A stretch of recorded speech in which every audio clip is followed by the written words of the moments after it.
Hey guys, welcome back to my channel. My name is Hannah, also known as Hannah with the Lipstick. If you're new here, this is a channel all about easy to follow tutorials for the everyday girl. So if that's you, then welcome. If you haven't subscribed yet, be sure to do that down below. It's just that big red button. And if you want to get really serious about never missing out on any of my content, you can also hit that little bell notification as well. I'm also super active on Instagram. I share a lot of details that I actually never share on YouTube. So if you're interested in more styling tips, skincare, makeup, silly videos of me and my husband, you name it, be sure to follow me over there. My handle is just Hannah with the Lipstick. So today we're gonna be talking about my oily combination foundation routine. I'm one of those people that does not like a completely matte face, but I do have very overactively oily skin when it comes to my T-zone area. So I like to have really healthy, luminous skin, but I don't want my T-zone to get oily throughout the day because that causes me to have to do a lot of touch-ups, and I'm someone who really likes simple, easy makeup, and I really don't want to have to touch it a lot throughout the day. All right, so starting out, I have a clean canvas. I have washed my face, moisturized. I am ready for makeup application. When you have an oily T-zone, the biggest mistake that people make is not moisturizing their skin. Just because you have oily skin doesn't mean your skin does not need moisture. So be sure to do that step. It's very crucial in making sure that your foundation looks on point throughout the rest of the day. There are two different primers that I always recommend for people with oily to combination T-zones, especially this area right here where the pores tend to be more enlarged, and a lot of people get very oily right here. They also get oily on their forehead, right on this kind of inner corner of the nose and the chin area. So for that specific T-zone kind of trouble zone, I always recommend these two primers. So the very first one is the Becca Evermatte Poreless Priming Perfector. This one is tried and true. It does take a little bit of trial and error. I'm gonna use this in the tutorial, so I'm gonna show you exactly how to use it, but I've actually never encountered a primer that blocks oil the way that this primer does. My second Holy Grail primer is still suitable for people that have oily to combination skin. It does not block oil quite as much as the Becca primer that I just mentioned, but it is perfect for people who have enlarged pores. So if you have an oily T-zone, chances are the pores right here, like I mentioned, they are so enlarged, and this does such an amazing job of filling those pores and really giving you a absolutely gorgeous canvas. All right, so I am going to apply the Becca primer. Like I mentioned, I have a clean face. It just has a little bit of moisturizer. So for this primer, you really only need a little amount. Don't go overboard. And you don't want to just rub this primer in. You're actually going to kind of tap it into the skin. I also don't put this primer all over my face. It really is kind of a spot treatment for the really oily places that are just hard to control and always are coming through and you're having to blot. So think of any area that you think of having to touch up in the bathroom. What are the areas that you find get shiny after a couple of hours?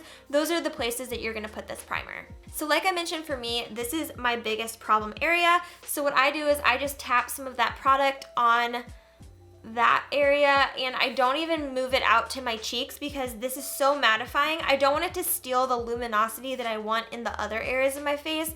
I just want it to control this area specifically. I don't know what it is, but I've always been really oily right here, and I constantly have to touch up my makeup. But whenever I wear this primer, I probably only have to touch up once during the day versus like 5 times. So I absolutely love it. And I'm letting this just kind of soak in. I really just tapped it on. If you rub it in, you can risk it kind of balling up and getting kind of weird.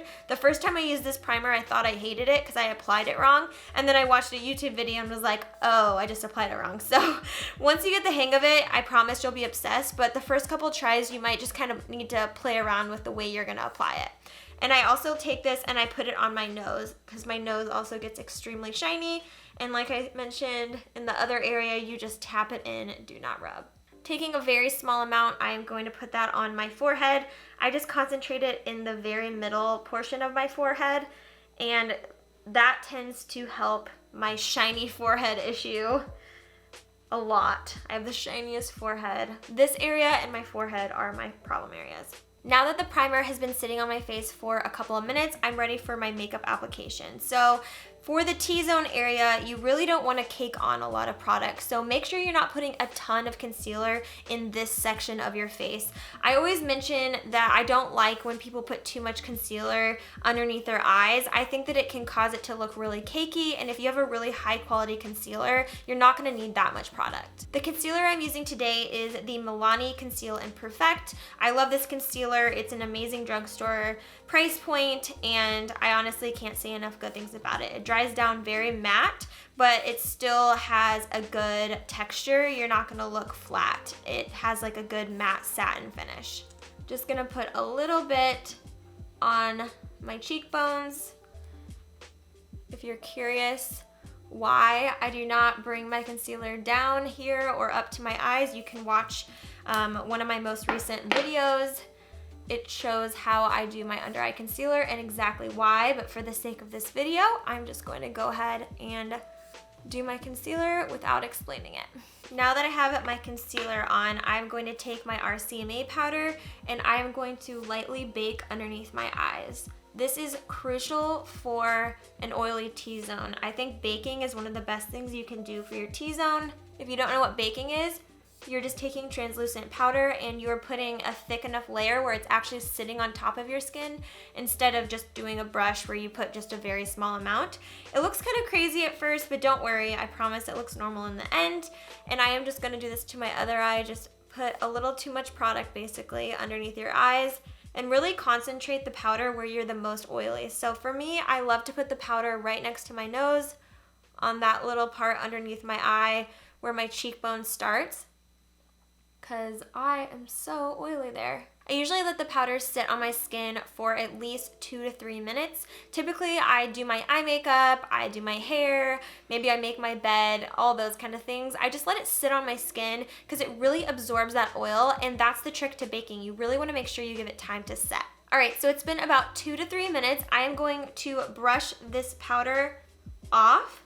So as you can see, it is kind of a lighter color just because it has been sitting on my skin, but it does not stay that way at all. This is a great powder because it's not going to change the color of your foundation, especially once you spray your face with a setting spray at the very end. Now we're ready for our powder foundation. If I were using a liquid foundation, I would have done the liquid first, then the liquid concealer with the powder over top of all of that and baked underneath my eyes. But because we're doing powder, I had to be done with all of the liquids, and so I had to do the under eye concealer, bake the under eyes, and now I'm doing powder over top of everything.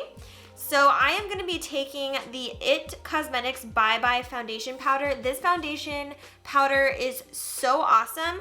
I picked it up at Ulta last week, and I wanted to try it out for a little bit before I mentioned it, but I'm a huge fan.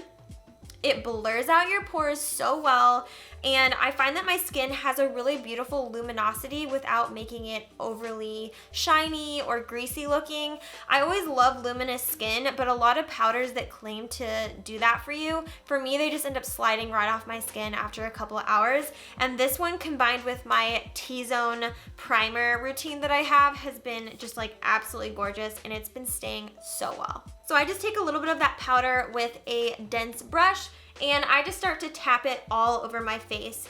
I like to tap it because I don't know why I like to tap it, but I guess it helps press the pigment of the powder into your skin, and then after you've gotten it pressed into your skin, you can just swirl it around a little bit. But I tend to press my powders into my face instead of swirl. I tend to do that because I think you get a little bit better coverage, and I don't know, it's just my preference. But also, if you have dry skin and you're swirling around a brush with powder foundation, you can risk your skin looking flaky. I don't have dry skin, but if that's the case, you might want to try pressing your powder foundation into your face instead of swirling it around. So any areas that I need extra coverage, I take my dense brush and I put it into that same powder foundation, and I just lightly brush some of that on any areas that I feel like just need a little extra coverage. I just had some redness right in this area. And then I also had a couple of blemishes a couple weeks ago that I'm still recovering from some of the slight scarring that I had. And so I like to just take this and give myself a little extra coverage where I need it. Now we have created this awesome base. Our skin is prepped so that it's not gonna be overly producing oil throughout the day, but it's also not going to be getting rid of the luminosity that we still want to see in our skin. We don't want a flat matte canvas. We just want to be matte in the areas that we tend to overproduce oil. So this just really sets us up for the rest of our makeup. And when I do this foundation routine, I notice that my blush and my bronzer and like my highlighter, they all go on my skin so well because I've created such a solid base for the rest of my makeup. I swear that the biggest battle with makeup is creating a really nice canvas to work off of. So once you get your skin kind of evened out and you get the texture that you want, the rest of your makeup is gonna look way better and it's gonna stay on so much longer. So I'm gonna go ahead and pop on the rest of my makeup so that you can see what it looks like on top of the base that we created. All right, so this is the finished look, and I just wanted to show you guys how great the blush, bronzer, highlight looks on top of this foundation routine.